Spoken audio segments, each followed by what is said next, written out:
Boa tarde, bem-vindos a mais um Sociedade Civil. Espero que tenha tido um excelente fim de semana. Hoje vamos olhar para os dados de um estudo que revelam que os alunos mais populares têm normalmente mais possibilidade de encontrar um bom emprego. Afinal, o que é que isso quer dizer quando se transporta para a realidade portuguesa? O que procuram hoje em dia os empregadores quando existem empregos para oferecer? Tudo isto numa emissão que vai contar com a sua ajuda, as suas questões, mas começa como sempre com boas notícias, hoje com a assinatura do Carlos Vaz Marques.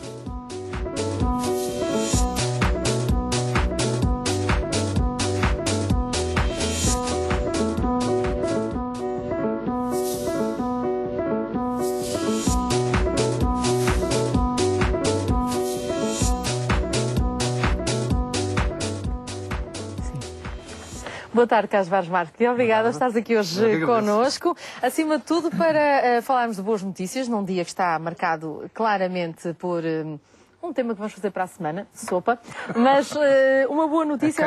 A Cângela, exatamente. A Cângela que por aí anda. A primeira boa notícia é o facto também que nos leva a convidar-te para estar aqui hoje, é o facto de a revista literária Granta ser editada, finalmente em Portugal, com a tua chancela, com a tua assinatura, uma equipa... Não quero criar demasiadas expectativas, mas é de facto muito bom. Bom, pronto. Esperemos que sim, que haja algumas pelo menos e que consigamos levá-las por diante, não ir à falência imediatamente e fazer uma Granta que eu tenho a certeza que vai ser a mais bonita. Agora, espero que seja também a melhor. O grande desafio é para mim, porque eu tenho a certeza que trabalhar com a Vera Tavares e com a Tinta da China, ela vai ser muito bonita. Agora, o conteúdo também espero que venha a ser ótimo. A Granta é uma revista inglesa que começou já há muitos anos, que sobretudo teve uma explosão, começou no século XIX ainda, mas como uma revista de estudantes. É uma revista literária e nos anos 70, final dos anos 70, foi reativada e deu a conhecer alguns dos escritores mais importantes da cena literária inglesa, o Martin Amis, o Salman Rushdie, uma série de gente, e nos últimos anos teve uma ideia de internacionalização, quer dizer, há Grantas neste momento, há uma Granta no Brasil, há uma Granta em espanhol, há uma Granta italiana, há uma Granta chinesa. Há uma Granta Vila Morena. E agora vai haver uma Granta... Não, uma Granta portuguesa. Exatamente. E a Granta portuguesa vai ser um misto, aliás, como as Grantas são nos países não de origem, ela começou em Inglaterra, vai ter metade da edição com textos já publicados na edição inglesa e, portanto, desses grandes autores que publicaram na edição original e textos de autores portugueses que eu estou a desafiar e que acho que vão fazer uma revista que não é uma revista, aquilo chama-se revista, mas é um livro, na verdade, ou seja... Até porque só sai 2 vezes por ano, Só sai 2 vezes por ano, cá eles em Inglaterra fazem 4 vezes por ano, é trimestral, nós fazemos só de meio em meio ano e vamos fazê-la na perspectiva de, eventualmente, no futuro, se correr bem, passarmos a essa periodicidade trimestral. Mas, em todo caso, a ideia é, de facto, fazer daquela revista um ponto de encontro literário também para internacionalizar alguns desses autores. Ou seja, pode acontecer depois por exemplo, intercâmbio. Esta semana está a ser lançada uma Granta especial em Inglaterra, em Londres, com autores brasileiros de uma seleção de alguns dos melhores autores do Brasil, pela Granta brasileira. Portanto, esses autores foram parar a uma edição especial da Granta inglesa. Pode acontecer com os portugueses. Pode acontecer, esperemos que sim, esperemos que seja esse o destino desta Granta portuguesa. Sem dúvida. A primeira edição está marcada para abril-maio, mais ou menos, é por aí. Estamos a trabalhar nela. Não é? Sim, o tema é eu. Eu, porque é uma revista literária e é uma espécie de mini manifesto, no sentido de dizer que a revista é irredutivelmente pessoal e intransmissível. Ou seja, é irredutivelmente fundada na subjetividade que a literatura contém. E queríamos marcar isso desde o início, ou seja, quis que essa marca fosse uma marca muito presente, porque a revista e quem escrever nela não está a representar coisa nenhuma, não está a falar em nome de ninguém, está a escrever a partir de si próprio e a partir da sua subjetividade. E essa é uma marca muito importante. Oh, Carlos, e nesta época, não é? Nesta Época, acho que não precisa de muitos adjetivos. Lançar uma revista em Portugal é um ato de coragem. Quer dizer, esperemos que seja e que tenhamos força para levar a coragem por diante durante bastante tempo. Mas acho que sim. É de facto um desafio. Ou seja, fizemos muitas contas e pensámos muito na viabilidade daquilo, até porque temos que, evidentemente, pagar um FII à casa-mãe e temos de traduzir os textos que vêm da Inglaterra e temos... Pronto. Fico sem fogo a pensar nisso. Mas acho que vai correr muito bem. Eu acho que vai correr bem. Se vê se a coisa... Mas eu tenho a certeza que vai ser boa. Agora... o mercado é que é outra coisa que... Eu acredito também que o mercado também fica ávido de coisas boas nesta época. Portanto, parabéns e que corra tudo muito bem para o lançamento. Obrigado. Já estamos a antecipar, porque nunca sabemos onde é que estaremos em abril, maio, mas hoje já podemos dar esta boa notícia. E já que estamos a falar... que haja uma granta Portugal e Portugal já não existe nessa altura. Ou o próprio país, exatamente. Mas nós fazemos a revista da mesma. Granta naquilo que é anteriormente conhecido como Portugal. Hoje nasceu também... e criado numa base voluntária, um jornal de parede. Eu trouxe justamente 3 sugestões ou 3 ideias de coisas que vão contra este ar do tempo em que estamos mergulhados, de que não se consegue fazer nada. E há coisas que se podem fazer. E temos de lutar contra essa ideia de que não se consegue fazer, de que... Estamos mergulhados numa espuma dos dias cinzentos, quase, não é? E este jornal, chama-se O Espelho, é um jornal de gente ligada ao jornalismo, à arquitetura, às artes gráficas, etc., que decidiu fazer um jornal sem aquele mainstream jornalístico por detrás, ou seja, sem nenhum investidor, nenhum sócio capitalista, e uma coisa que tem em certa medida um aspecto de intervenção também desafiadora, artística e desafiadora. Já começou com panfletos, basicamente. E começou, hoje estão a ser colados jornais, eles fizeram um jornal de parede, eu ainda não vi. Estou a falar de uma coisa que ainda não vi. Exatamente. Eu nas paredes também ainda não vi, não é? Conheço algumas pessoas que lá estão. O Luís Gouveia Monteiro, por exemplo, que é um dos grandes impulsionadores da ideia, e eles querem, não sabem ainda que periodicidade vão ter, querem ver se fazem isto uma vez por mês. Começou como jornal de parede, mas não é sempre um jornal de parede. Portanto, será ajustado às circunstâncias. E eu acho isso muito desafiador, muito interessante. Chama-se O Espelho, tem um ensaio da Dulce Maria Cardoso, que eu ainda não li, mas que me parece que só por si já merece atenção. E uma série de outras coisas. Estou muito curioso por ver o jornal e por ir lê-lo onde quer que esteja. Exatamente, porque como eles próprios dizem... por aí, publicidade. O jornal é um jornal de parede, de papel, de boca em boca, de mão em mão, o que for preciso, para já e em cada momento, que garanta o nosso papel e os nossos ofícios. É uma máquina que mostra aquilo que precisamos de ver. Portanto, quem estiver em Lisboa e andar pela cidade e de repente tropeçar ou olhar para uma parede onde está assim um grande... placar com ar de jornal. É um jornal de parede. Assim, há século XIX, mas no século XXI. E é muito curioso que o Luís disse de manhã numa entrevista: vamos provar que ainda há coisas do século XIX que funcionam no século XXI. Portanto, eu fico para ver e todo o nosso apoio é sobretudo porque reúne muito voluntariado e muitos dos nossos colegas que infelizmente perderam o emprego recentemente continuam com as suas atividades, não é? É muito importante. E depois é importante também comemorar aniversários de editoras também, numa época em que neste momento há 3 assim de rajada. Eu trouxe um livro de uma dessas 3 editoras, é a Quetzal, um livralhão, quer dizer, uma arma de arremesso, não posso ir com isto. Isso nem é o livro do dia, isto é o livro do ano, não é? 1000 páginas hoje em dia. Pois, 1000 páginas é uma grande aventura editorial, e eu sei o que é uma aventura editorial, porque isto é algo que, quer dizer, é um grande risco em termos de mercado.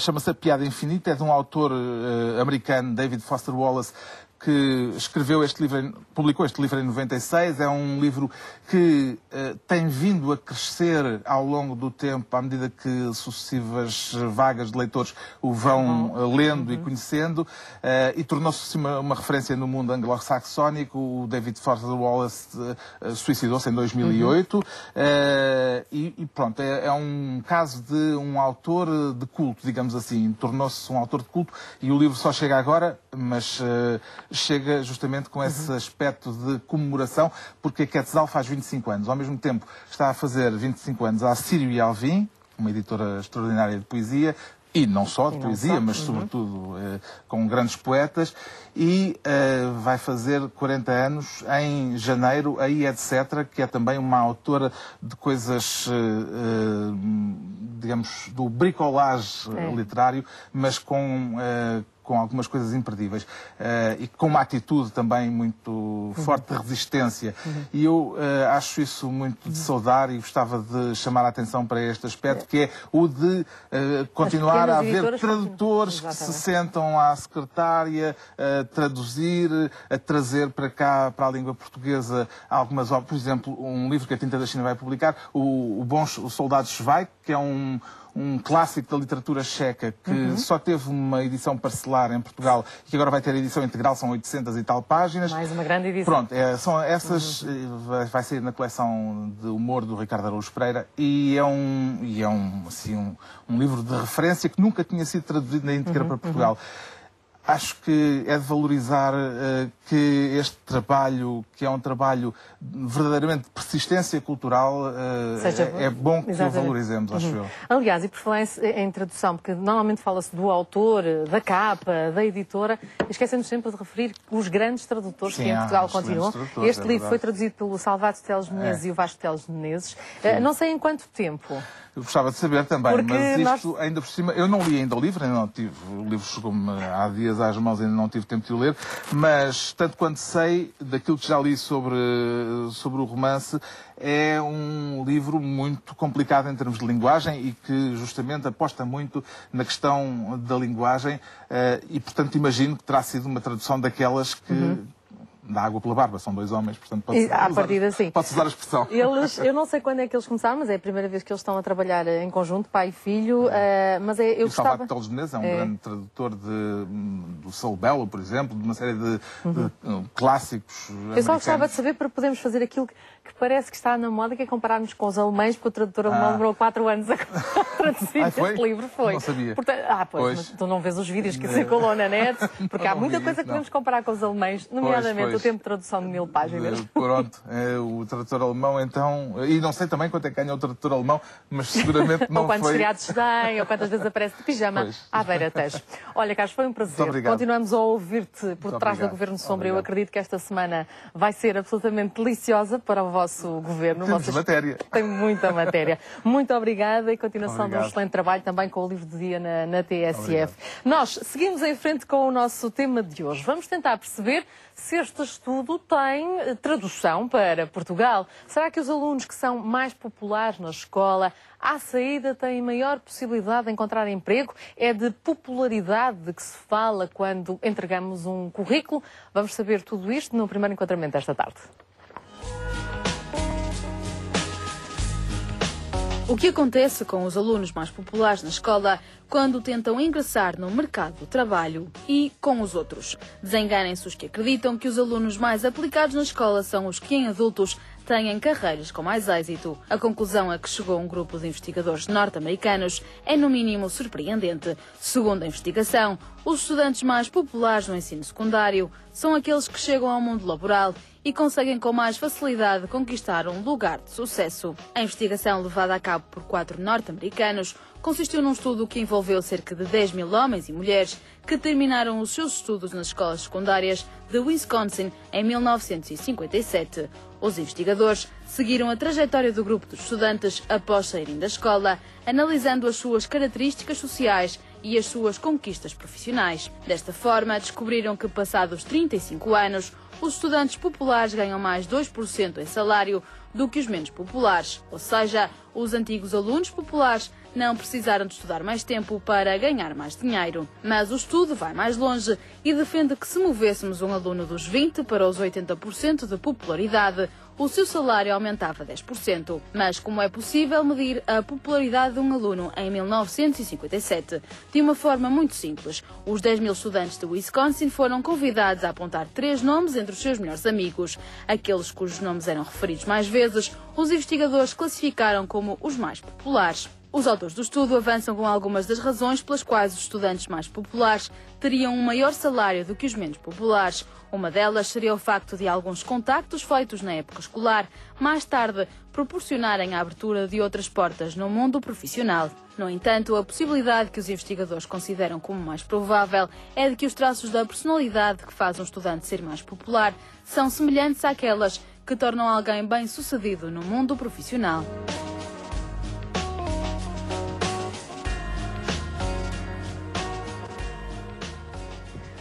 Tema para um programa que quer também a sua participação em direto. De resto, já temos vários contactos por parte dos nossos telespectadores, através das nossas redes habituais, telefone, endereço eletrónico e também através da nossa página de Facebook. Queremos saber a sua opinião acerca desta matéria. Eu fiz uma pequena sondagem rápida e não científica, antes de começarmos este programa, aos nossos 4 convidados de hoje, que, no geral, não concordam muito que isto seja uma equação imediata. Os seus alunos mais populares têm, normalmente, melhores empregos. E, por isso, vou partilhar, desde já, as primeiras opiniões acerca desta matéria com a nossa convidada Ana Martins, é psicóloga na área de Estudantes e Empregabilidade da Universidade Católica Portuguesa do Porto. Olá, Ana, boa tarde e obrigada por se juntar a nós mais uma vez.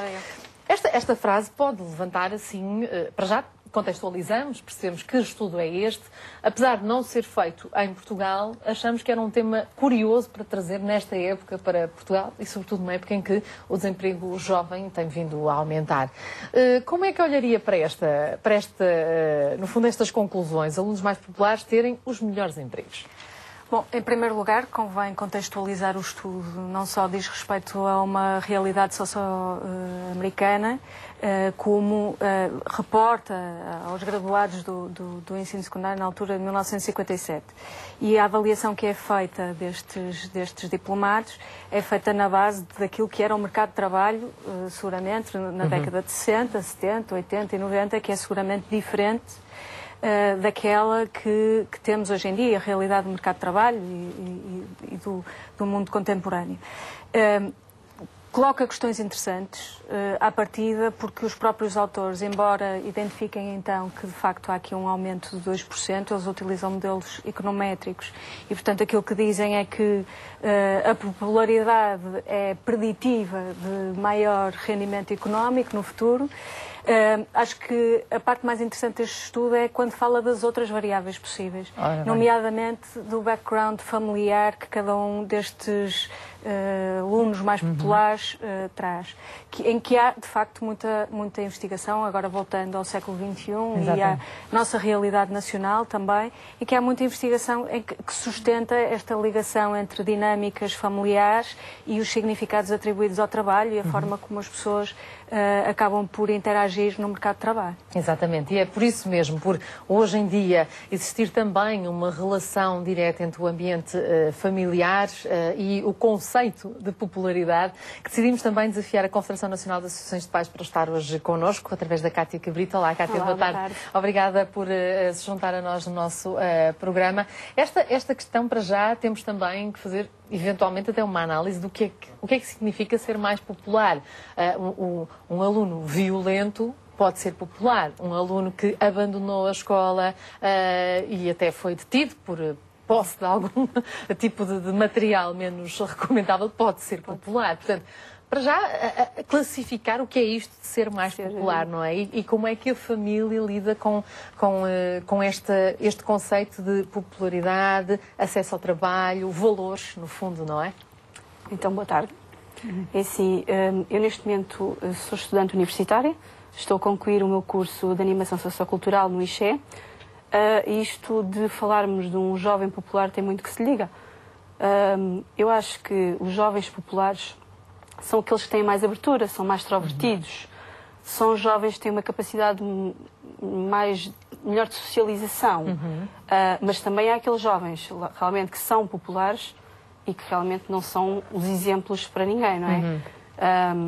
Falando um bocadinho, puxando um bocadinho atrás, eu o ensino secundário já o concluí há algum tempo, e tínhamos alguns casos na secundária que sim, que tínhamos jovens que realmente os seus valores, as suas posturas não interessavam a ninguém, mas que tinham mérito e tinham valor, não é?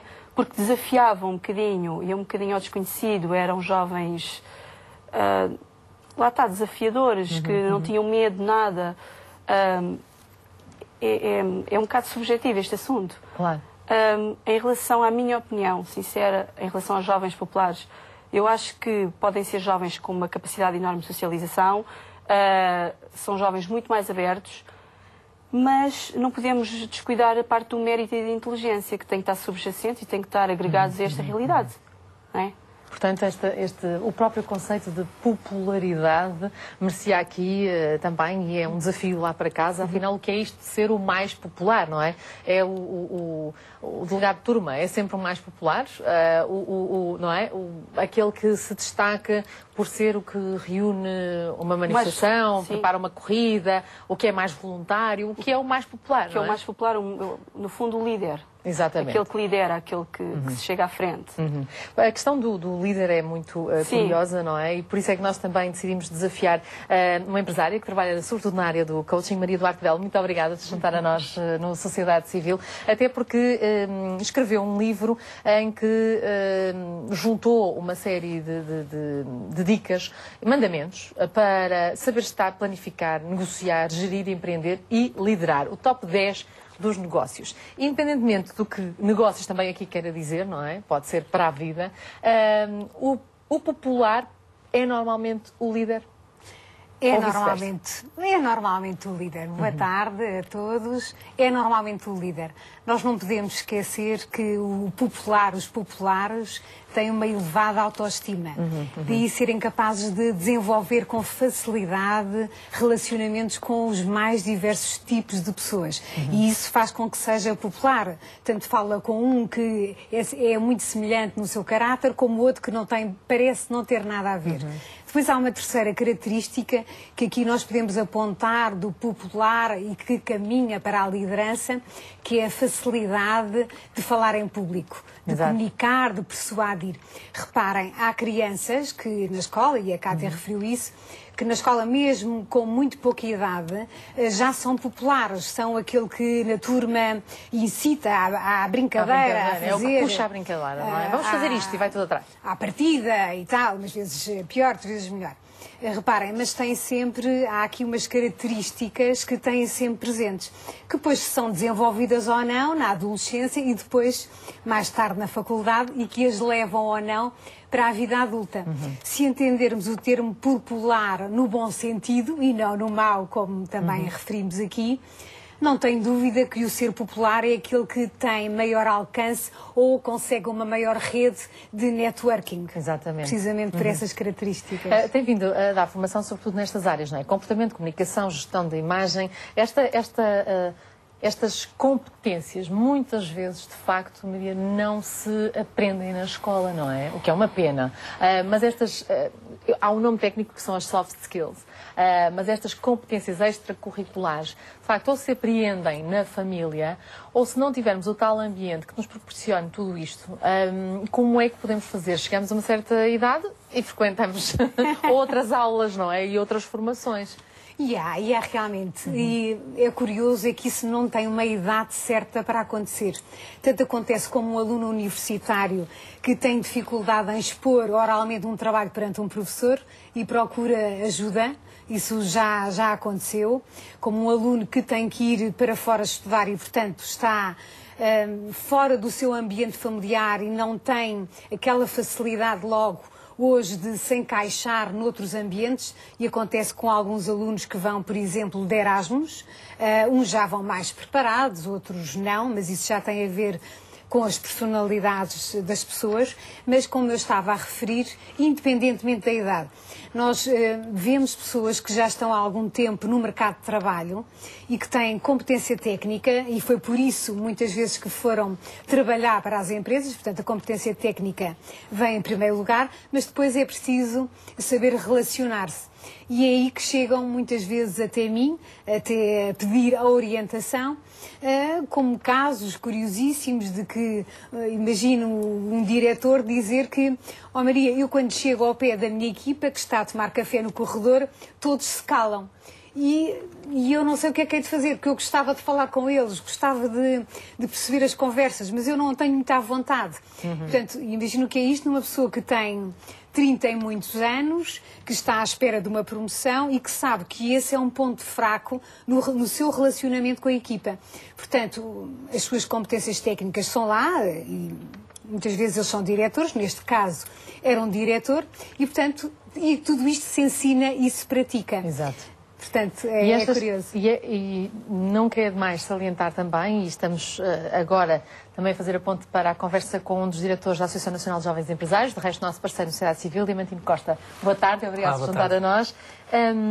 Dizia eu que não quer demais salientar que uma associação como a ANJ trabalha estas competências, seja, por exemplo, através de cursos de formações, seja através dos Toastmasters, que de resto também têm uma delegação, por exemplo, aqui em Lisboa, que são clubes de comunicação, oralidade e retórica. Portanto, tudo isto são, de facto, as tais ferramentas que os tais alunos mais populares terão naturalmente o tal ambiente que lhes proporciona a tal maior autoestima, poderá vir a proporcionar estas capacidades, dinamizar estas próprias capacidades? Sem dúvida, penso que sim. Portanto, obviamente que eu não estou todo de acordo, né, com a ilação que é tirada do estudo, mas é de facto interessante perceber, e da minha experiência também a nível empresarial, em termos de recrutamento, de facto o diferencial que existe entre uma capacidade técnica e a capacidade, digamos, de relacionamento, os tais fatores emocionais. E são muito importantes os fatores emocionais. Realmente muito importantes para características de liderança. É sem dúvida fundamental.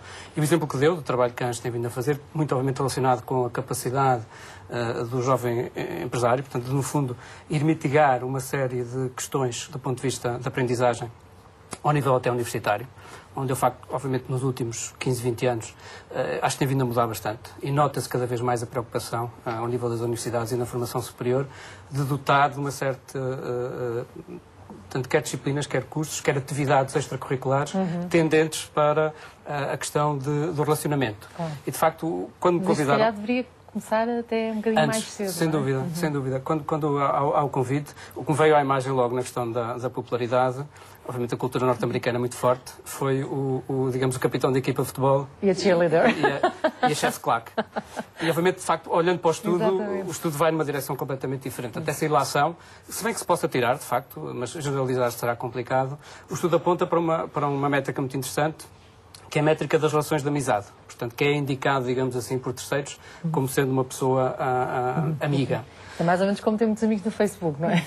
Não é bem a mesma coisa, de facto. Não é bem a mesma coisa, porque acho que é muito fácil, digamos assim, hoje em dia, digamos, aumentar o like e ter relações é extremamente fácil. Agora, há, por exemplo, outro nível de ferramentas, muito usadas a nível profissional. Vou citar, por exemplo, o caso do LinkedIn, onde, de facto, vejo um paralelo muito semelhante e muito interessante entre o que é a capacidade do tal networking, que já foi aqui falado, portanto, ao nível de relacional, de levá-lo para um patamar, através, obviamente, das tecnologias de informação, muito mais lato. E, digamos, já sem barreiras quase de país, de cultura e de língua, o que é muito interessante. Portanto, de facto, hoje em dia há ferramentas que nos permitem alargar a nossa base social e tornarmos, de facto, cidadãos do mundo. Isso é muito importante, obviamente, no desenvolvimento da carreira. Hoje em dia, ferramentas como estas são muito importantes, por exemplo, para quem está ativamente à procura de emprego. No fundo, dar a entender isso à comunidade que o rodeia e, obviamente, são muitas vezes dessas ligações pessoais, sociais, que surge um desafio e surge um lançamento de carreira. Esta questão, e tendo em conta que a Ana trabalha sobretudo nesta matéria, dupla matéria, os estudantes e a empregabilidade, portanto, aqueles que à partida estarão à procura de emprego no final dos seus cursos, de preferência ainda durante, não é? Sim. Esta questão da procura ativa, e eu vou voltando sempre a este estudo, apesar de eu também acho que a realidade americana é uma, a realidade portuguesa será outra, até porque nem temos grande espírito de cheerleading e capitães de equipa, felizmente, não é? Mas o que é certo é que esta questão da popularidade, por exemplo, um estudante numa procura ativa de emprego, o tal sentido de mais popular neste contexto de a pessoa que tem mais competências de comunicação, por exemplo, valerá realmente alguma coisa? Ou seja, quando chega à beira de um gestor de recursos humanos, de alguém que está à procura, de que é que servem estas competências? Bom, eu se calhar ia um bocadinho atrás, quando há pouco estava a falar sobre o ensino superior, que estas coisas não se ensinam. Mas, de facto, há aqui uma dimensão que o papel do ensino superior se torna claro. É um facto que nem todos estão no ensino superior, mas eu, na minha opinião pessoal, entendo que o ensino superior tem um papel a desempenhar nesse âmbito. Na realidade, inclusivamente na Católica Porto, temos 2 programas que estão pensados para esta dimensão. Mais do que entrar na discussão do que é que são competências, o que é que são soft skills, interessa-nos que os nossos alunos sejam capazes de ser cidadãos críticos, reflexivos, atentos. No fundo, estamos aqui a promover a cidadania. E no caso, por exemplo, da Escola de Direito, temos um programa chamado ADN do Jurista, ou seja, vamos ao cromossoma daquilo que entendemos que é um jurista de qualidade, que evidentemente tem que ter a sua base científica e técnica de excelência, mas que não consegue colocar isso em prática se não tiver outras características. E mais do que o trabalho em equipa e mais do que aquelas que são normalmente associadas a estas temáticas, a nós preocupa-nos que eles sejam capazes de argumentar, saibam o que é retórica, saibam o que é pensamento estratégico e que consigam implementar essas capacidades, essas características, não só na sua realidade pessoal enquanto estudantes, mas antecipando já para o futuro. Mas chegam à universidade com essas capacidades ou não? Alguns sim, outros não, porque, aliás, na minha primeira intervenção comecei por dizer que, puxando brasa à minha sardinha, não é?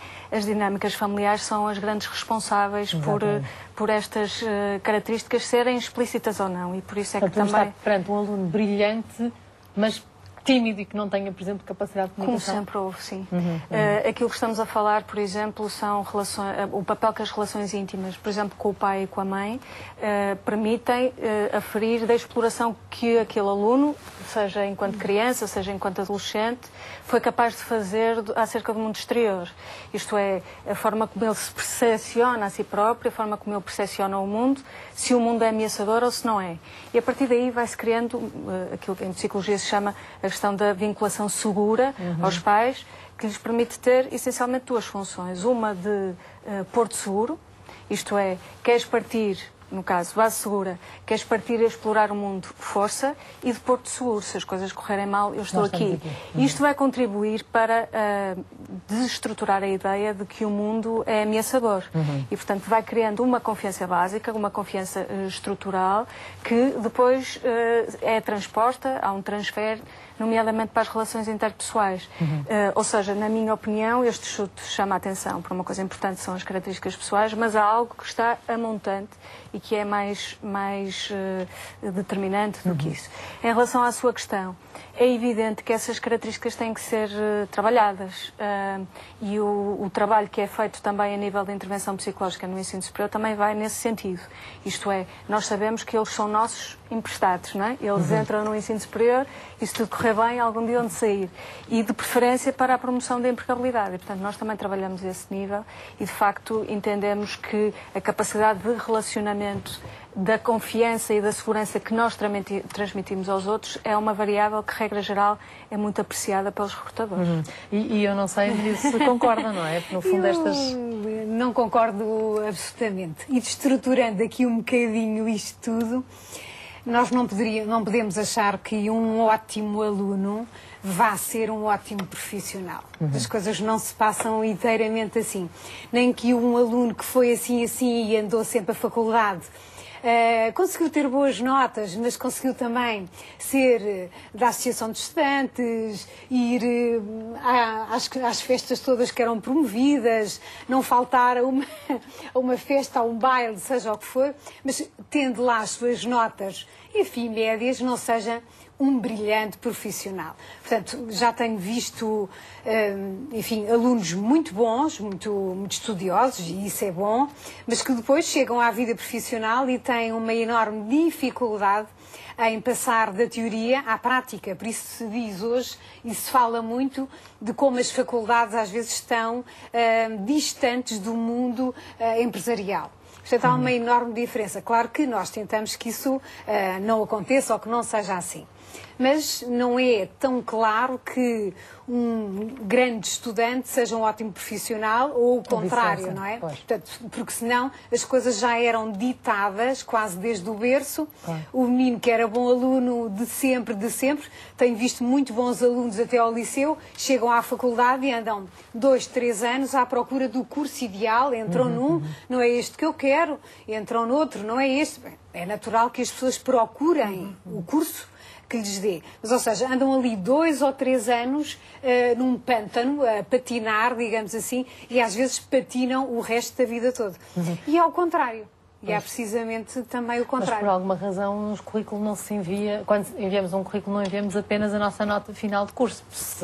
Não é? Se a nota final fosse aquilo que contribuísse para o nosso emprego ou para conseguir ou não aquele emprego, era fácil, era nome, e-mail, número de telefone. Eu julgo que há aqui uma questão que tem a ver com os processos de recrutamento e seleção, não é? Há uma primeira triagem que é de critério formal, se quiserem, as escolas de origem, exatamente, a escola de origem, que tipo de, inclusivamente no que concerne a média, que claramente está a ser colocada em segundo plano, um intervalo que permite salvaguardar os conhecimentos técnicos. Mas claramente é como a Fernanda diz, a partir de certa altura estamos a falar das experiências extracurriculares, estamos a falar das experiências de trabalho prévias, ainda durante o período de ensino universitário. Voluntariado, se fez Erasmus. Exatamente. Não é? E, portanto, isto, eu concordo, não vejo aqui uma discordância absoluta. Claramente não há uma correlação direta entre o ser um excelente aluno e ser um excelente profissional. Claro. Até porque a história está cheia de figuras não foram grandes alunos. Que não foram nem grandes alunos, o próprio Einstein reza a história. E há muitos alunos que são completamente ostracizados no sistema de ensino e que depois são fulgurantes personalidades impactantes no mundo e, portanto, estou-me a recordar do próprio Steve Jobs, que de popularidade na escola secundária não tinha nenhuma identificação com o curso. Dentro da tal garagem, não é? Desenvolver o tal produto. E que tinha pouca identificação até com aquilo que era aquilo que estava a aprender na universidade. Portanto, Mas é bom verificar que a pessoa tem que encontrar aquilo em que é boa. Encontrar-se a si e aquilo em que pode ser boa. Porque se não trabalhar naquilo em qual é o seu talento, a pessoa pode até trabalhar muitíssimo, mas nunca passará da média. Para ser um ótimo, tem que se trabalhar naquilo que se tem talento. E é aí, digamos, a grande dificuldade em encontrar aquilo em que se é bom. Naturalmente, e aqui as referências anteriores foram muito interessantes, as pessoas andaram por vários caminhos, mas quando encontraram aquilo em que eram realmente talentosas, isso viu-se. Portanto, muitas vezes há que saber procurar, porque está lá, as pessoas têm muitas características, têm muitos talentos escondidos, é preciso encontrá-lo. Claro. Eu sou fã destes, do Calvin Hobbes, e eu pedi esta imagem do Calvin porque, de facto, eu não acredito que o Calvin seja o melhor aluno, não é? Mas as coisas que ele pensa, as coisas que ele diz, este amigo imaginário que é o seu tigrezinho que só vive quando estão sozinhos os dois, não é? Faz-me acreditar que se um dia víssemos o Calvin crescido, já com o Hobbes no colo de um filho, o Calvin seria certamente uma personagem de sucesso. Porque, se calhar, a Diamantino tem as tais características que um dia mais tarde lhe farão falta num emprego. Ou não? Eu acho que há aqui uma questão interessante que é a questão também da diferença. Ou seja, a escola, muitas vezes, tende, obviamente, a normalizar. Pois. Pronto, é função, no fundo, é enquadrar, portanto, e há todo um conjunto, digamos, quer ao nível curricular, quer ao nível de como, digamos, o formato e a experiência da escola existe, está muito tendente, de facto, para deixar de fora ou para, digamos, nivelar pelo meio quem está mais longe da média. E, obviamente, muitas vezes... Os outliers. Muitas vezes, até, por exemplo, na área do empreendedorismo, são precisamente essas pessoas que são muito obstinadas e que estão muito focadas, que vão, no fundo, depois ter essa capacidade de se diferenciarem, que é outro tema que eu acho que é muito interessante, que é a questão da diferenciação. De facto, às vezes a popularidade não é sinónimo de diferenciação. Muitas vezes é a diferenciação que leva a determinados comportamentos, como, por exemplo, o caso do empreendedorismo. De facto, olhando para a questão das competências, é muito interessante, tanto o personagem do Calvin, de facto, estar completamente fora, digamos assim, do que é o mainstream da criança, e o ambiente escolar. Não tinha pensado nisso, imaginá-lo como pai e como educador, mas há uma referência, uma série que eu gosto muito de ver atualmente, que é o Modern Family. Eu adoro. Uma família muito moderna. Exatamente, uma família muito interessante, voltando ao contexto, não é? Como é que aparentemente, tanto uma família, de facto, muito fora do normal, mas onde há, de facto, um personagem que eu acho muito interessante, que é o personagem do vendedor, o Dunphy, o Phil Dunphy, que de facto tem características interessantes, e há uma história muito interessante num episódio recente em que uma criança que o visitava visitava a casa, vai estudar, portanto, era uma pessoa que eu admirava muito, e a família, nomeadamente a mulher do Phil Dunphy, achava estranho aquele relacionamento, achava que o miúdo não ia ao lado nenhum, portanto, era o típico nerd. De facto, aquele miúdo vai para a universidade e cria a sua própria empresa e fica milionário. Claro. E, obviamente, isto enche o Phil Dunphy de muito prazer e de muito orgulho. Portanto, este tipo de facto, de comportamento, eu penso que as escolas, e no caso as universidades, têm vindo a olhar muito para esta questão da empregabilidade e também da questão do empreendedorismo e da inovação. E, no fundo, se aproximarem também de comportamentos, portanto, de haver nichos e de haver a capacidade de experimentar. E eu acho que aqui, ainda assim, em Portugal, há algo mais a fazer. Tenho alguma experiência do modelo de ensino, por exemplo, inglês, onde há uma capacidade enorme de escolher matérias específicas. Portanto, há 3 ou 4, digamos, matérias nucleares, por exemplo, no caso da engenharia, que é um caso que eu conheço bem, e depois, portanto, que constitui, no fundo, o núcleo central da atividade de engenharia, mas depois é possível a um aluno, por exemplo, experimentar disciplinas na área da psicologia, na área da sociologia, se é de engenharia química até pode ir experimentar na área da engenharia informática, por exemplo. É este leque, portanto, esta constituição, digamos, este poder escolher, que no fundo acho que é muito importante para depois termos competências diferenciadoras e no fundo ir de encontro àquilo que é aquilo que nós gostamos de fazer, onde é que está o nosso talento. Claro. E, de facto, às vezes essa procura é muito individual e de escolhas e é impossível ser formatada por uma escola que tem que formar de 20, 30 120 pessoas. ou mas, 130. Cátia, trabalhando com crianças, sobretudo no pré-escolar, vamos então quase ao início, não é? Ou seja, porque de facto eu sinto que só na universidade, ou então depois da universidade, perceber que nos faltam estas competências de comunicação, de liderança, de gestão, de planificação, porque podem existir líderes só de ideias. As pessoas que só libertam ideias, mas não concretizam. Pois há os que concretizam, mas não têm ideias. Portanto, se calhar é neste ambiente que trabalha, a Cátia, onde se começam a notar não é? os que à partida se vão destacar. Destacar-se, sem dúvida. Bem, o Calvin destacaste certamente, até porque era o único que não queria comer a sopa de ervilhas. Ou levava o tigrezinho atrás. Mas como é que depois, também aqui, colocando a tónica nas pessoas que trabalham desde a tenra idade, o pré-escolar, eu acho fundamental, e depois a chamada antiga escola primária, porque eu sinto que foi aí, por exemplo, que a minha professora marcou a diferença, porque os meninos gostavam mais de matemática e de números, na época de férias, levavam mais trabalho de casa nessa área, ao contrário das restantes professoras que, por exemplo, eu que a matemática nunca foi o meu forte, nunca levei trabalhos de casa de matemática por ser fraquita e por ser castigo. Ou para melhorar. Não, levava sempre de composições e histórias. Foi sempre a minha área. Ou seja, eu sei que se não fosse essa professora, não me teria eventualmente motivado tanto para escrever, não é? E se calhar é este trabalho que tem de começar logo aos 3, 4 anos, 3, 4 anos, exatamente. Para a escola vai dos 3 aos 5. Pronto, eles depois a partir dos 6 já iniciam a escola e é um trabalho que começa desde aí, não é? Porque temos aqueles que já se destacam, não é? Ali no grupo, são os mais líderes, o que querem fazer tudo, e depois é aqueles mais preguiçosos, que já não querem tanto e que temos que puxar por eles. E é a partir daí que eles começam a aprender as primeiras letras, os primeiros números, não é? Até num desenho, até numa pintura, se nota logo a diferença. Quais são aqueles que têm já mais capacidades e aqueles que já têm as capacidades ainda muito pouco exploradas, não é? Para isso estamos lá nós, para puxar por eles e para explorar ainda mais essa... Mas sim, sem dúvida, começa desde pequeninos. E esta perspectiva de explorar mais aquilo que as pessoas já sabem fazer ou tentar puxar por áreas que as pessoas ainda não... que eles... Exatamente. Vamos tentar puxar por áreas que eles não tenham tanta competência, não tenham tanta aptidão. Mas, e aí pode...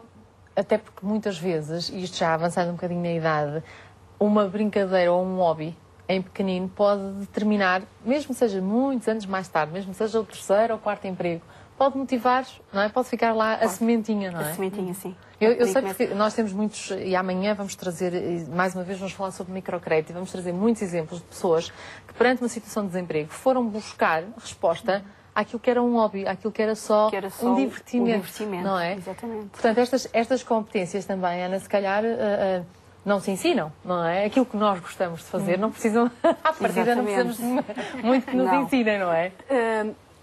Eu, nesse domínio, acho que nós, para sermos muito bons numa coisa, acho que é necessário, hoje em dia, um certo grau de obsessão. Porque, no bom sentido. No bom sentido, isto é o retirar de consequências positivas de algo que tem uma conotação negativa. De facto, se nós olharmos em particular para a arte, Grandes guitarristas, por exemplo, não se importam de estar 4, 6, 8, 10 horas consecutivas à volta de uma guitarra para tentar um som diferente. Exatamente. E hoje em dia, com as exigências do mercado de trabalho, nós somos, de facto, confrontados não só com um número cada vez maior de horas de trabalho, como se não gostarmos daquilo que fazemos, vai ser muito difícil conseguirmos render a níveis de excelência. Portanto, a descoberta daquilo que nós gostamos é feita transversalmente e ao longo da vida. Há hobbies que nós e atividades desenvolvemos enquanto crianças e que de facto são estruturantes daquilo que nós somos, enquanto pessoas e enquanto profissionais, mas também há os hobbies que nós não prestamos atenção durante a vida ou durante grande parte da nossa vida e que depois na prática se descobrem, muitas vezes em situação de descontinuidade. Exatamente. Não facto. Até porque esta questão, e falou da guitarra e da música, um aluno popular pode ser aquele que está numa banda, não é? Que tem uma banda, que para além de tocar na festa da escola, depois toca num barzinho aos fins de semana, ou pode ser a bailarina que começou na escola, mas depois... Ou seja, são os muito bons em alguma coisa, às vezes não nas aulas. Isto é um pormenor curioso, Diamantino. Porque eu se me tentar lembrar dos alunos mais populares da minha escola, não era pelas notas. Não era pelas notas. Eram outras coisas, não é? Raramente. Ou era o menos bem comportado, claramente, não é? Ou era aquele que já era fotógrafo, aquele que já escrevia para um jornal, aquele que já trabalhava para a rádio, portanto, no fundo, um bocadinho que fazia algo diferente. E também, muitas vezes, no caso masculino, obviamente, aquele que atraía mais a companhia das meninas e vice-versa.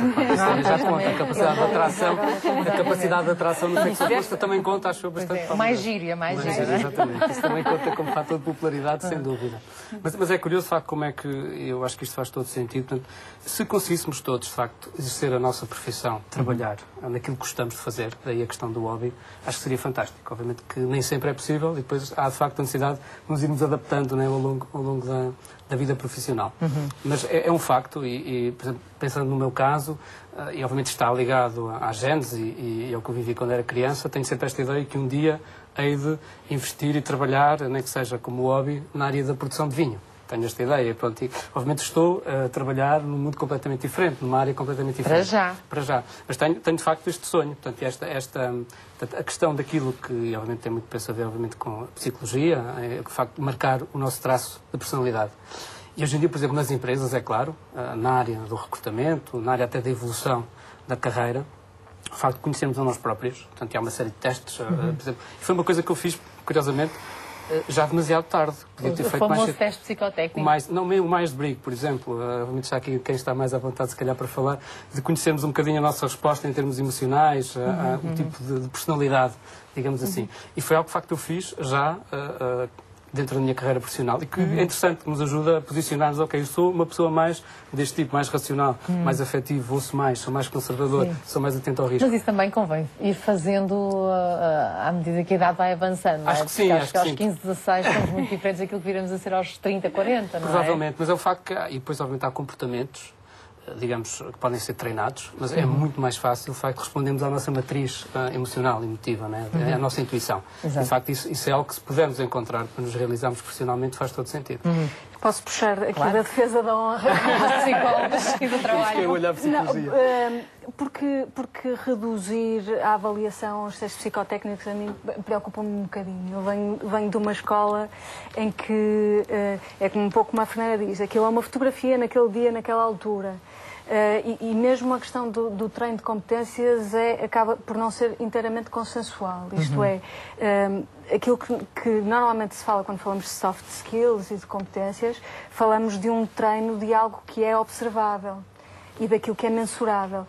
A questão é, a maior parte dos instrumentos, aliás é curioso que o próprio artigo original fala nisso, que há sérias limitações do ponto de vista da avaliação destes chamados soft skills e que têm um longo caminho para percorrer. Na prática, não significa que as universidades tenham que se distanciar deste discurso que é altamente popular no setor empresarial, por exemplo. E que, no fundo, aquilo que faz é dar uma etiqueta a algo que as pessoas sentem de forma diferente mas que utilizam esta etiqueta, às vezes, de forma muito pouco diferenciada e muito pouco exata. Às vezes eu tenho a sensação que falamos todos de gestão e negociação de conflitos e de comunicação assertiva sem sabermos muito bem do que é que nos estamos a referir concretamente. E, portanto, a questão dos testes psicotécnicos, nós temos que perceber uma coisa. A aprendizagem é feita ao longo da vida. Se nós mudamos ao longo da vida, temos que refletir sobre aquilo que somos e as nossas capacidades e as nossas características. E dificilmente vai ser um teste a dizer-nos qual é o tipo de personalidade A, B ou C que nos encaminha mais para a área X, Y e Z também. Pode ser um alinhavo. Pode ajudar. É uma fotografia tirada naquela altura e que vale o que vale, passado um dia. É um Instagram. Perfeito. Uma imagem já passou o prazo. Obviamente estou de acordo com a questão da fotografia. Acho que, do ponto de vista da avaliação externa, eu acho que é de facto redutor a avaliação externa. Do ponto de vista do autoconhecimento, acho que é interessante. Esse tipo como processo de exploração, como input. Olha, deu este resultado porque, no trabalho que faço com os alunos, porque é que acha que deu este resultado? O que é que isto... Eles próprios, depois, quando começamos a desvalorizar, começam a perceber, não, eu sei, eu podia ter manipulado isto e dava-me o resultado que eu queria. Muitos deles, no final do 9º ano, quando sentem pressão para escolher uma determinada área, eles esperam nas especialidades. Eles sabem exatamente o que é que têm de responder, não é? Portanto, isto tem a fiabilidade que tem e, de facto... Antigamente, sem a internet, era um bocadinho menos fácil... Esta atenção à coisificação do saber para ser mais fácil de nós... empacotarmos as coisas e etiquetarmos tem as suas questões. Há muita gente online a dizer que, acima de tudo, a popularidade é diferente de ser popularucho e ser popular pode ser diferente de ser competente. Mas há também a opinião, por exemplo, da Elsa Santos, que diz... nunca ou quase nunca se valoriza o mérito e este sim é o que faz com que as pessoas possam produzir bem e melhor e é por isso que Portugal está tão mal. O mérito devia ser o primeiro requisito para a escolha de um trabalhador ou gestor. A honestidade, a seriedade deviam vir logo a seguir. E o mérito, seriedade e honestidade são valores que infelizmente quase se perderam. Por isso duvido muito que a esmagadora maioria dos futuros homens de amanhã saibam o que isto é. São vítimas de uma sociedade fútil, corrupta, vazia em que vivemos. É importante que se reflita para a segurança do futuro das gerações. Vivo profundamente preocupada com esta situação. Ser popular não é, nem nunca será sinónimo de competência. Quando se tem mérito, a timidez não é uma barreira para o sucesso. Queria ouvir a sua opinião, Maria. Muito bem, eu gostaria de aliar duas coisas. Imagino uma pessoa competente e uma pessoa popular. Sim. E junto as duas equações e veja o que dá. Sucesso. Portanto, ou seja, não acho que todas as pessoas populares, aquelas, e podemos pensar aqui o popular como o ser mais conhecido, mais extrovertido, mais chegado, mais respeitador muito das ideias dos outros, porque uma pessoa que tem facilidade em se relacionar com os outros respeita, sabe, trabalha para isso. Concordo muito com a Ana que aqui a parte do ser muito trabalhador, há pessoas muito trabalhadoras e isso tem a ver com o mérito. O mérito vê-se. Os professores veem o mérito, as pessoas não são cegas, as FIAs veem o mérito, não há também aqui, não somos cegos, surdos e mudos, as coisas estão à vista. O trabalho vê-se, uma pessoa que trabalha a sério consegue ser vista. Se aliar a isso uma boa imagem, no sentido de uma boa aparência, uma aparência agradável, e aliar ainda por cima uma boa educação, ser bem educado, certamente com estes 3 atributos conseguirá o sucesso. Eu diria, para descansar até a pessoa que referiu aí, que é uma questão de tempo. Portanto, não desista de trabalhar, de ser empenhada no trabalho, não desista também de criar uma imagem de sucesso, a aparência. E o Diamantino falou aqui e falou muito bem. Há realmente uma aparência agradável, uma imagem agradável atrai mais do que uma que não é. E ser bem educado, pois nunca fez mal a ninguém, sermos educados com os outros, tratarmos os outros bem, com respeito, e tudo isso aliado certamente dará sucesso. Muitas vezes é uma questão de tempo e não de desistir antes do tempo. Exatamente. Se o Diamantino concorda? Concordo, sem dúvida. Aliás, estava aqui a notar, há uma expressão, eu não sei se de facto se ela é uma tradução, mas ninguém consegue enganar toda a gente durante todo o tempo, não é? Portanto, a base de qualquer coisa será a competência. Será dominar, pode ser uma competência de facto emocional, mas pronto, a área que eu conheço melhor de facto é uma área de competências técnicas fortíssimas, portanto a área da engenharia de software. E olhando, por exemplo, da empresa que fundei, uma das coisas que de facto sempre nos preocupou, até porque era uma base, digamos, de empresários todos na área da engenharia, era que, digamos, à medida que a organização fosse crescendo, o talento não fosse, digamos assim, sacrificado a uma estrutura típica organizacional. Portanto, e as pessoas talentosas nas suas áreas pudessem estar até ao nível do topo salarial enquadradas. E, portanto, isso é importante. Portanto, e a questão de ir avaliando, porque, obviamente, digamos, a aspiração, o que uma pessoa quer quando é recém-licenciado, provavelmente é diferente passado 10 anos. Claro que sim. Portanto, e é preciso, de facto, a organização e a pessoa, portanto, isto é, obviamente, sempre uma dança a dois, a organização e a pessoa terem conhecimento disso, portanto, terem um mapa, digamos, um mapa de carreira, e irem-se entrecruzando as necessidades, por um lado, da organização e a aspiração e a motivação da pessoa. E, de facto, que se conseguimos ter esse alinhamento... Posso só lançar aqui a confusão? Agora que estamos... E já agora deixe-me lançar também outra confusão. Os dois Cs que muitas vezes se confundem, que é a competência e a cunha. Era exatamente isso que eu ia falar. Está enraizada a crença de que a cunha é necessariamente um fator negativo.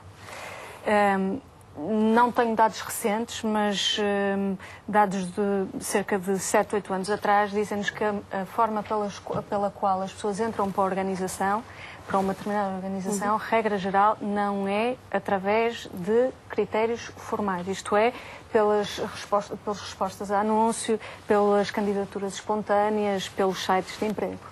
Regra geral, e aqui voltamos à questão das redes e da popularidade, e se calhar aqui estamos a falar da popularidade no sentido benigno da coisa, que o facto de eu conhecer pessoa A, B ou C, que reconhece o meu mérito e que reconhece a minha competência, vai sugerir-me, já que a maior parte das organizações faz acesso dentro delas através de recrutamento e seleção de forma pouco formal, vai-me sugerir àquela pessoa e àquele trabalho e àquela organização. Portanto, não sei até que ponto é que às tantas estamos a criar a ideia de que a cunha é necessariamente má, quando no fundo é a prática comum, não sei se boa, se má, se calhar de tudo um pouco, mas que estamos a transmitir a ideia de que uma pessoa mantém-se lá independentemente da cunha que tenha.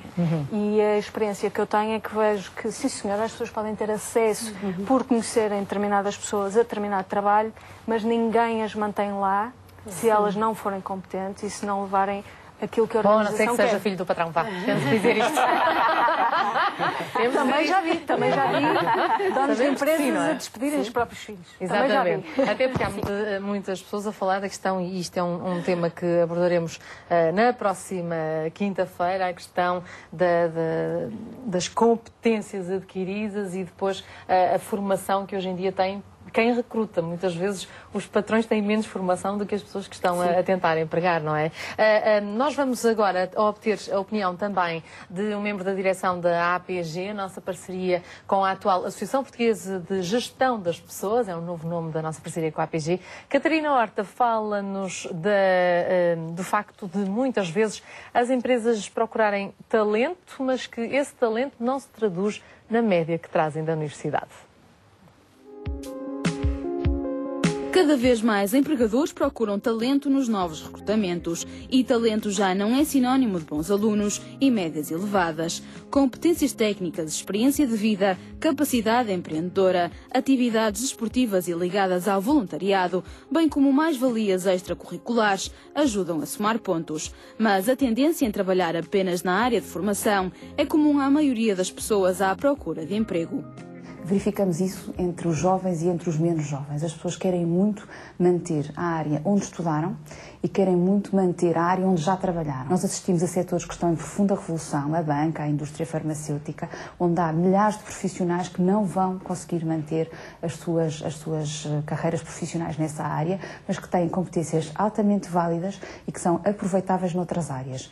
Mas isso passa não só pelo mercado de trabalho perceber isso, mas também pelas pessoas perceberem que têm que se requalificar nesse sentido. Mas até que ponto a escolha profissional deve ter apenas em consideração a oferta do mercado?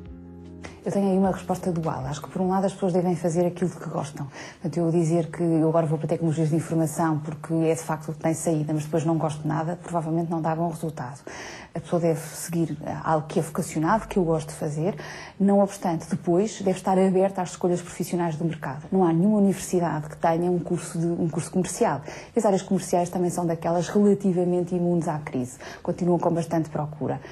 Muito pouca gente diz, eu nasci para ser comercial, é isto que eu quero ser. Não obstante, há muito bons comerciais que não se pensaram assim, mas que depois se veem assim ao longo da vida. Alguns estudos apontam o trabalho temporário como uma forma de iniciar a vida profissional e, de acordo com Catarina Horta, há uma elevada taxa desses trabalhadores que acabam por trabalhar de forma permanente para as empresas que contratam.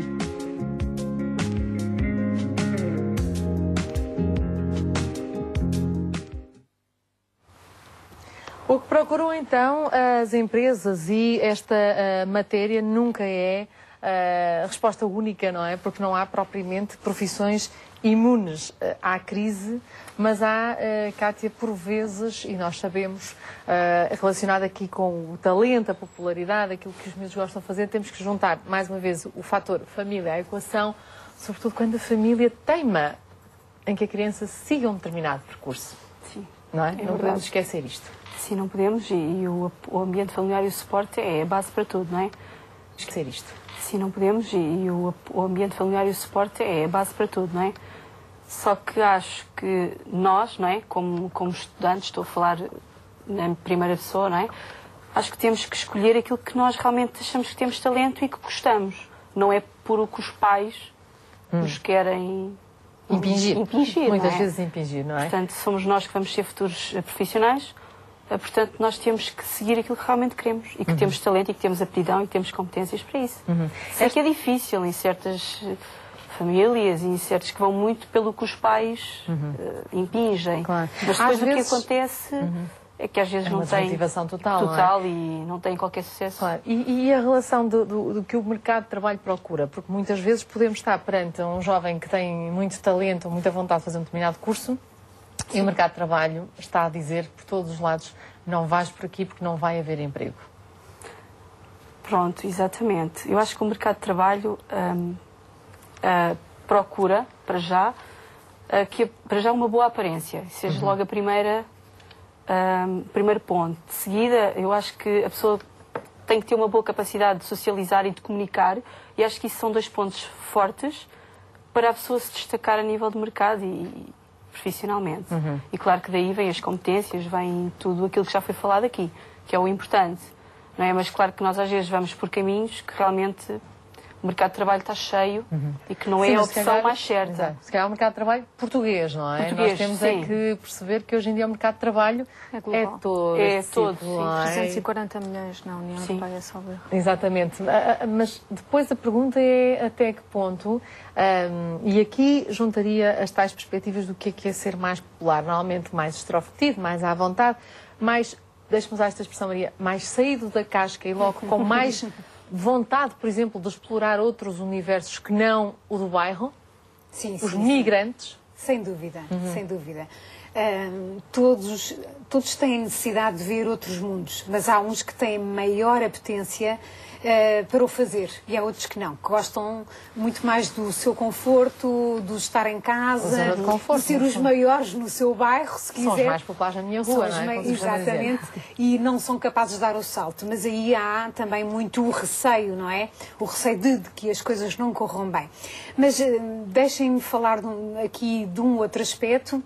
Hoje nós atravessamos vários tipos de trabalho. Nós não fazemos o mesmo trabalho para toda a vida, uma coisa que era comum até há algum tempo. Nós, por exemplo, o Diamantino falou ali num gosto que teve. Eu acredito que ele daqui a um tempo possa estar a produzir o seu próprio vinho, porque não?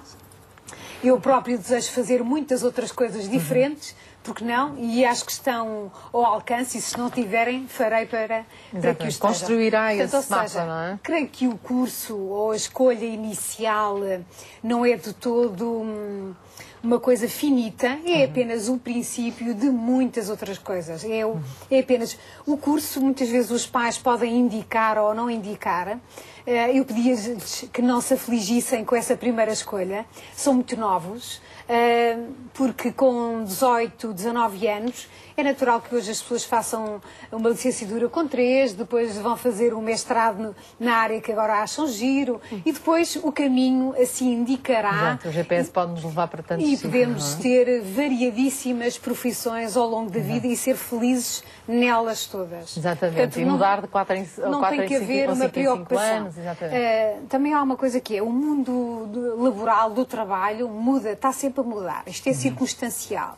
O facto de se poder dizer um filho, não vás para tal curso porque há muita gente no desemprego, poderá ser um erro enorme, porque o desemprego verifica-se agora, neste ano, em 2, 3 anos. E todos os pais dizem isso. Daqui a 3 anos há falta dessas pessoas no mercado de trabalho. Portanto, tudo isto é muito volátil e aquilo que hoje ou amanhã está já cheio, não é. Amanhã já não é. Portanto, é melhor seguir um determinado caminho, empenhar-se a sério nesse caminho, ser bom, ser muito bom. Exatamente. Ou seja, trabalhar para ser muito bom, aproveitar o tempo da faculdade para fazer o voluntariado, para fazer desporto, dá uma rede de networking espetacular, além de fazer bem à saúde. Exatamente. Portanto, ou seja, há muitas coisas que se podem fazer enquanto se estuda. Circular por várias coisas. Claro que as redes sociais hoje ajudam muito, isso verifica-se. Por exemplo, nós temos alguém, vou não sei o quê, mas ficas aonde? Em casa do amigo que tem, que só viu uma vez.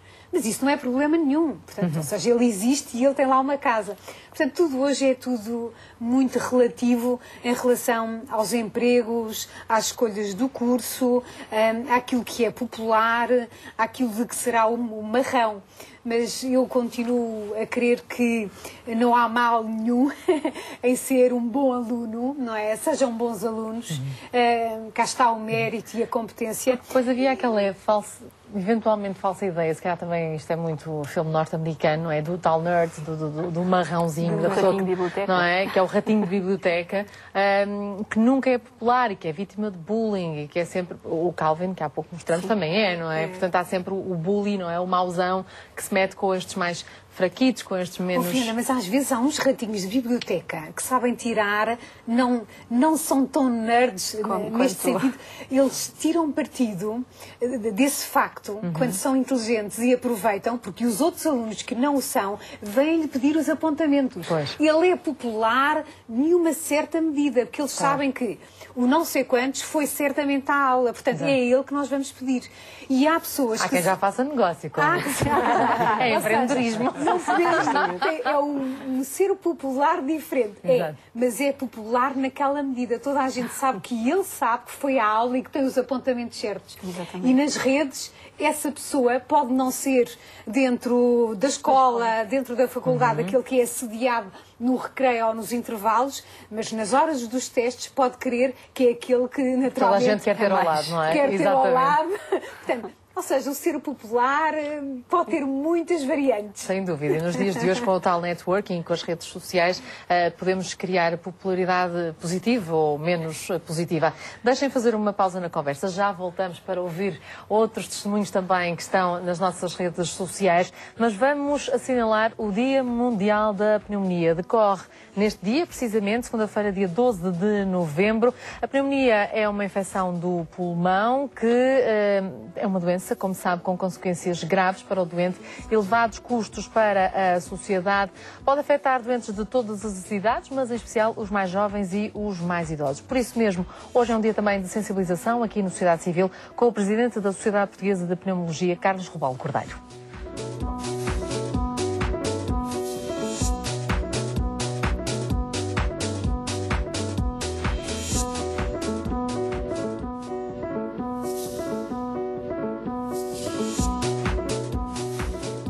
Boa tarde, Carlos Robalo Cordeiro. Muito obrigada por estar aqui hoje a assinalar esta efeméride, uma efeméride que de resto já foi assinalada de manhã numa cerimónia na Assembleia da República. É verdade, tivemos a oportunidade de fazer de manhã um projeto de verdadeiramente sociedade civil, que foi juntar precisamente a deputados e também a Presidente da Comissão Parlamentar de Saúde e alguns deputados representativos, portanto, de grupos parlamentares, a sociedade científica, que é a Sociedade Portuguesa de Pneumologia, e uma associação de doentes, a Respira, com testemunhos, digamos, pessoais e muito personalizados, para debater de facto e, sobretudo, também para ser divulgado um estudo que a Sociedade Portuguesa de Pneumologia promoveu sobre a pneumonia e os aspectos mais importantes da pneumonia em ambiente hospitalar nos últimos 10 anos em Portugal.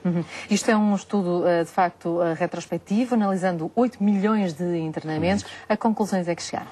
Bom, a conclusão que se chegou foi um pouco na linha do que acontece nos países desenvolvidos, é que a pneumonia vem aumentando nos últimos anos. Em Portugal, esse aumento nos últimos 10 anos foi de cerca de 30%. Que temos um número de internamentos de cerca de 30 mil por ano por pneumonia, o que representa 4% dos internamentos totais nos hospitais do Serviço Nacional de Saúde português, mas depois, se escalonarmos por idades, por exemplo, a partir dos 75 anos, 10% dos internamentos são por causa da pneumonia. Portanto, há um acréscimo, digamos, de internamento, e isso também tem repercussão depois na mortalidade. Mas chegaram a alguma conclusão o porquê deste aumento? Porque estamos a falar de uma época, não é? Com tanta informação, como é que ainda hoje acontecem tantos casos? São várias razões. Olha, por um lado, o envelhecimento da população. Isso é uma razão boa, nos aspectos. Aqui, nesta repercussão não tão boa, mas associado ao envelhecimento está também uma série de doenças associadas que, obviamente, as pessoas com mais idade vão tendo. Doenças crónicas respiratórias, cardíacas, renais, diabetes, e só isso condiciona um risco maior de desenvolvimento da pneumonia. Portanto, a idade é um fator de risco. A idade é um fator de risco. Os estilos de vida pouco saudáveis, e que eu ainda agora estava a ouvir, estilos de vida saudáveis, são também um fator de risco acrescido para o desenvolvimento de pneumonia, nomeadamente o uso do tabaco, a obesidade, e, portanto, o aspecto preventivo aqui é muito importante. E, sobretudo, por falar em prevenção, há também uma escassa cobertura vacinal ainda em Portugal, infelizmente, quer da pneumonia pneumocócica, quer também da gripe sazonal. E estas infecções andam muitas vezes associadas. E quando olhamos para as mortes, porque a pneumonia continua a provocar mortes, há de facto óbitos em todos os grupos etários. Em todos os grupos etários. É muito mais acentuado, obviamente, a partir dos 50 anos e muito mais depois dos 65, mas morrem nos nossos hospitais. É uma noção que muita gente não tem. Morrem por dia 16 pessoas nos hospitais portugueses por pneumonia.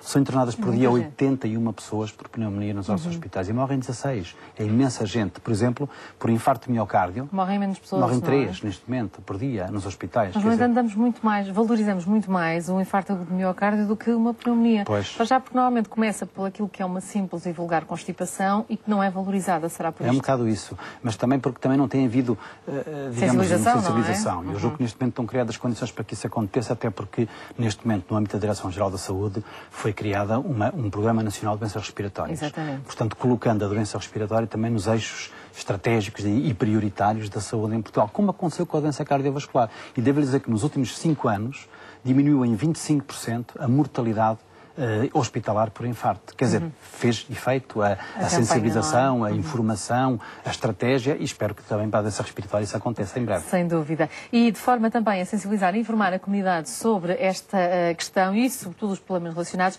a Sociedade também inaugurou hoje uma exposição, chama-se A Pneumonia ao Raio-X. Pode ser visitada até ao final desta semana.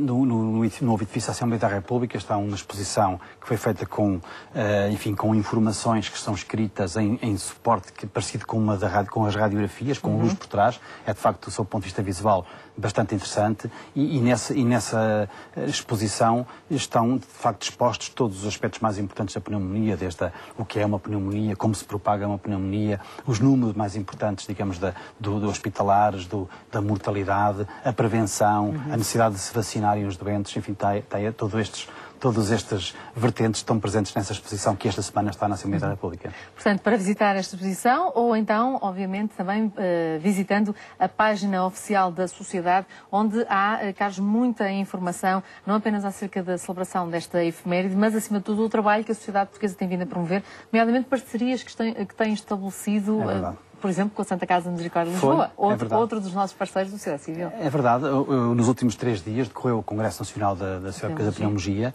aqui perto, em Troia, e que acabou ontem, onde fizemos 2 parcerias, uma na área da investigação e da formação com a Fundação Champalimau, que esteve aqui na sexta-feira. Exatamente. E outra, então, calha bem, com a Santa Casa da Misericórdia, regulando, de certa forma, mais ações de natureza de rastreio, de natureza social, como é, aliás, a matriz da Santa Casa da Misericórdia, e julgo também como deve ser também o nosso empenhamento. Sem dúvida. Aliás, a Santa Casa, nós sabemos que tem estes projetos de saúde móvel, por assim dizer, e quando a população não consegue ir aos centros de saúde ou médicos de família, há este veículo que circula pelos bairros de Lisboa. A saúde mais próxima. A saúde mais próxima, exatamente. Portanto, é importante também, Carlos Cordeiro, nestas sensibilizações da saúde mais próxima e dos rastreios, fazer este rastreio à pneumonia, sobretudo porque há esta população mais vulnerável. Sim, é importante encaminhar os doentes, sensibilizá-los, não só para a pneumonia, enfim, para as doenças respiratórias em geral, porque as doenças respiratórias têm vindo a aumentar, não é só a pneumonia, também por causa do envelhecimento, por exemplo, também tem a ver muito com o tabaco, tem a ver muito com o envelhecimento, tem a ver muito com o ambiente também que nós respiramos,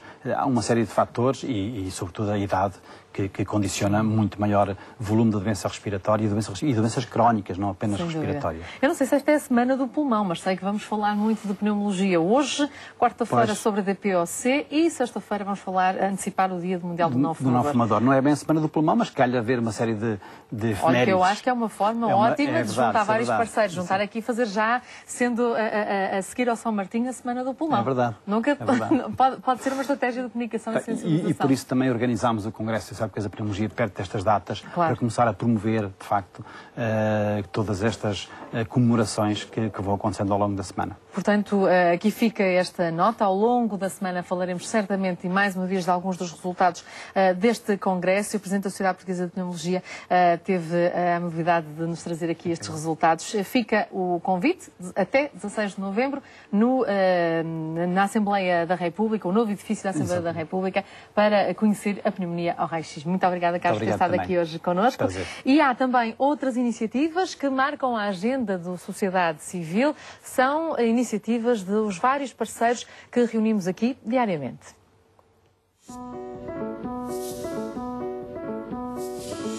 O Museu do Combatente apresenta a exposição BD ao Forte, que procura divulgar os trabalhos e os autores portugueses de banda desenhada. O evento está aberto ao público até 15 de dezembro, no Forte do Bom Sucesso, em Lisboa. A exposição Viagem à Aventura dá a conhecer a poética do ilustrador italiano Ugo Pratt através das viagens e histórias do célebre Corto Maltese. As mais de 50 obras desta exposição podem ser vistas até 2 de dezembro no Fórum Eugênio de Almeida, em Évora. O Museu Calouste Gulbenkian apresenta a exposição As Ideias do Mar. Tratam-se de representações físicas e simbólicas do mar ao longo de 4 séculos da pintura ocidental. O evento conta com obras de artistas nacionais e internacionais e decorre até 27 de janeiro. O Museu do Oriente promove o curso Budismo na China, uma introdução que contextualiza desde a dinastia Han até à atualidade. A formação destaca a interação entre o budismo e outras formas de pensamento, bem como o impacto nas atitudes do Estado chinês, e decorre entre 17 e 24 de novembro. Estão abertas as inscrições para a segunda edição do Forest Genomic Meeting. O encontro é promovido pelo Instituto de Tecnologia Química e Biológica da Universidade de Lisboa e está subordinado ao tema Floresta de Árvores Transgénicas e decorre no dia 26 de novembro.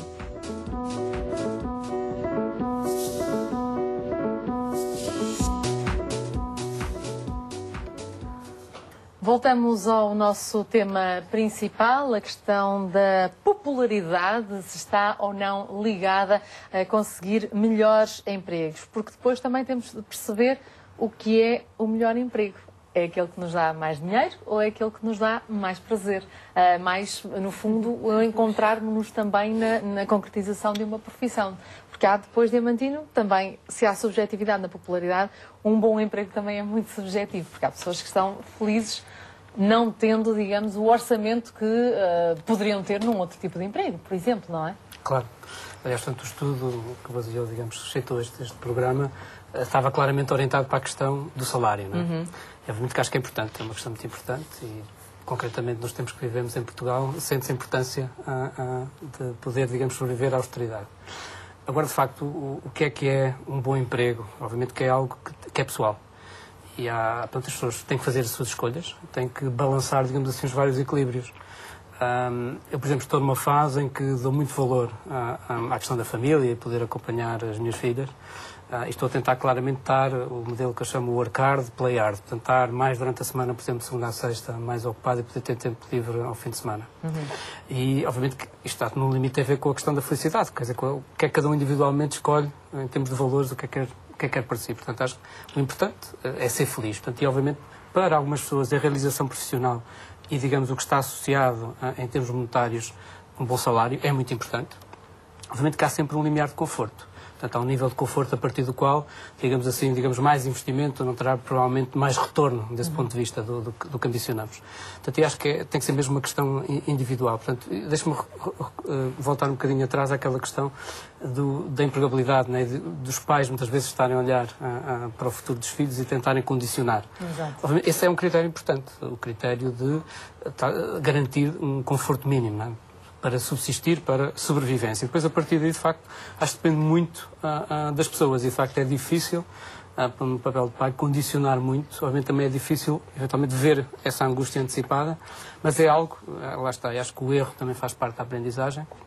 Desde que, de facto, haja caminhos, o plano A, o plano B e o plano C, que nos permitam, no fundo, ir encontrando e desviando, encontrando o nosso caminho, acho que isso é fundamental. Portanto, eu diria que a questão do que é um bom emprego, obviamente, é algo que, em primeira escolha, tem que ser uma escolha individual, mas, obviamente, há que ir lendo, tentando ler as tendências do setor onde estamos, do que é que queremos fazer, para, pelo menos, ter aquela garantia mínima de conforto. Ou inventar coisas novas. Ou inventar coisas novas. Também pode acontecer. E é isso que, eventualmente, este manual tenta provocar, Ana. Aprender a pensar criticamente, um manual para estudantes de todas as áreas curriculares. Por vezes é um bocadinho isto que nos falta, não é? O pensar. Seguramente, e muitas opiniões vindas do mercado de trabalho sustentam isto. Posso-vos dar, por exemplo, na City, que a ideia agora é contratar cada vez mais pessoas formadas com base na filosofia, pela sua capacidade de abstração, análise e de síntese.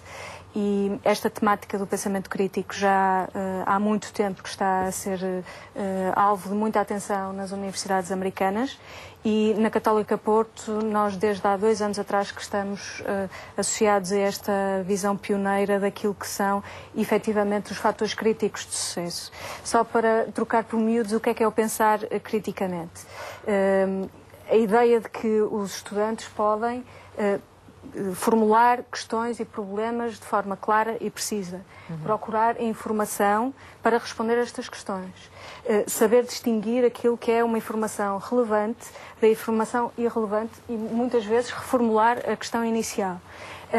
Integrar a sua própria reflexão crítica, a sua opinião pessoal, a história dos cidadãos conscientes, críticos e proativos, o que faz com que, efetivamente, estejamos perante diplomados que, no futuro, serão capazes de detectar com mais facilidade vieses, cismas de raciocínio, vieses de opinião e manipulações. E, portanto, desse ponto de vista, a capacidade de pensar criticamente é, na minha opinião, o fator crítico de sucesso e empregabilidade no século XXI. Não nos esquecendo sempre de que estamos a falar sempre de características individuais e que, de facto, pelo menos na minha opinião, o trabalho como vocação é um privilégio de alguns e em tempos, como dizia o Carlos Vaz Marques há pouco, com este ar dos tempos, é preciso nós entendermos que há variáveis de nível macroestrutural, o equilíbrio, por exemplo, no caso, o desequilíbrio na estrutura ocupacional entre a oferta e procura de emprego, as vicissitudes cada vez mais de maior precariedade no que concerne a contratação de trabalho, tudo isto são variáveis que temos que ter em consideração. Eu, por exemplo, vejo nos alunos do primeiro ano, cada vez mais, quando se lhes é perguntado o porquê de ter escolhido aquele curso, é um mix de empregabilidade, em particular nos cursos que têm mais saída, por exemplo, no caso da nossa faculdade, na Faculdade de Economia e Gestão e na Escola de Direito, e, ao mesmo tempo, uma sensação de que é muito cedo para mim escolher, vai um bocadinho naquele seguimento, dizia a Maria muito bem, de facto nós tomamos decisões não é que seja cedo cronologicamente, acho que é cedo do ponto de vista da exploração e do conhecimento do mundo, não é? Quase de maturidade dos estudantes, quando temos que tomar decisões. Claro, muito cedo. Muito cedo. E, portanto, desse ponto de vista, eles não sabem, dito mal e depressa, não sei muito bem o que é que quero e, portanto, vou para aquele que acaba por me dar mais condições no futuro. Ou mais garantia. Lá dentro começam a perceber que isto é só o início, é só o tiro de partida e que, portanto, podem mudar de ideias a qualquer altura. Claro, e que isso é bom. E a mudança de ideias mudar de ideias, exatamente. Aliás, há pouco falávamos da importância também da família apoiar e não criticar, não é? Exatamente.